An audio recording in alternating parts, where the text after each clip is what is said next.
Ask Reddit by hey ho let's throw rah. In a world full of so much hatred and sadness, how do you go about finding purpose, joy, or drive to keep on going? Gratitude. Focus on what you have, not what you don't have. Gratitude saved my life. This is what I came here to suggest. Gratitude has really put so much into perspective for me.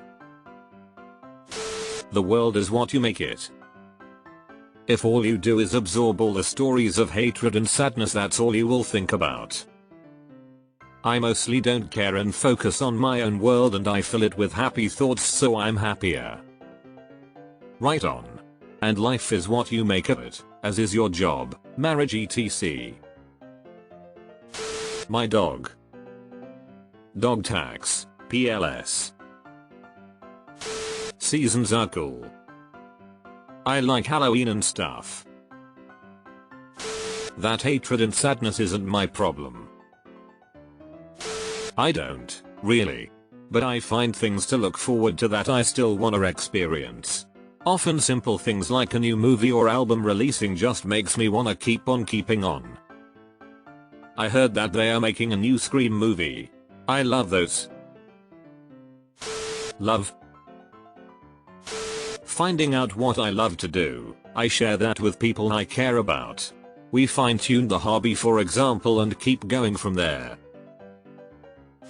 Sometimes a battle, but I try to be kind at all times. In a world of darkness, be the sunshine. There's a lot of things I would recommend. Be kind to your passions, choosing your friends wisely, and focus on what's important to you. Humor helps me a lot. Makes difficult situations somehow lighter. But I also try and help as much as I can. I'm involved with different organizations, which also put my problems into perspective. By being a positive force in life. Being kind. Noticing when people are struggling. Helping my neighbors and friends and family.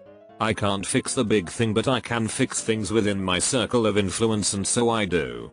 The same is true of them. I feel loved and supported. Feels nice within the community we've formed. Sometimes, I make pointless conversations with chatty. Helps empty the mind. Whiskey and cigars. It's mostly about being optimistic.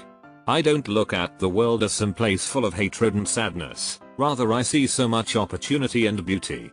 Start being grateful for your existence.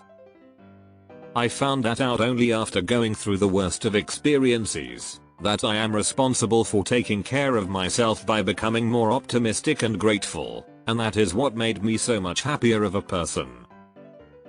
I no longer see hatred and sadness since I don't put myself into situations that do. And yes, you can also make that happen. Do some gardening, shower, cook food, clean the house, exercise, play video games, and listen to music.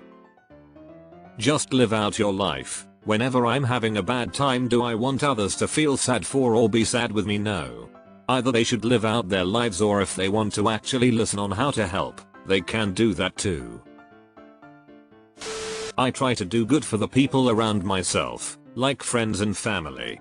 Try to make their day little better or a little easier, like the ray of sunshine I am. Might sound egotistical, but so far it's kept me pretty happy. That and SSRI's he.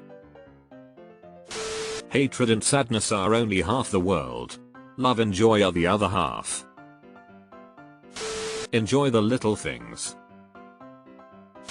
Well, because if those of us with hope give up, we're all screwed. Hope, like happiness, is simply a state of mind. It is only lost to those who abandon it, and if we stand for nothing, we will fall for everything. To be silent is to be complicit, and that's just something I cannot do. Give me liberty or give me death, because I'd rather be dead than live in a world completely devoid of justice. If we all give up, that's exactly what will happen. I look back at it and I'm like, damn baby, you're ass fat. On a FR note, it's a balance of internal and external motivation. One or the other doesn't cut it these days. Like I do it for my fat ass and other people's fat asses. Being alone, on a hill flying an RC glider. It's funny because this world preached how loneliness is fixed by being connected to people. People, other than yourself, are the cause of 90% of life's BS. Here's the conundrum. Being alone is expensive. Because the only way to afford alone time is to be around people.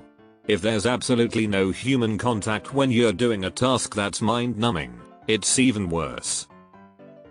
My drive to keep going is nothing short of insanity, and I tell very few why I stay alive.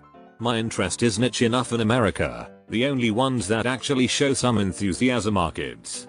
Because they haven't yet been molded into the parasocial animal kingdom's ways, so they could care less about where they express curiosity.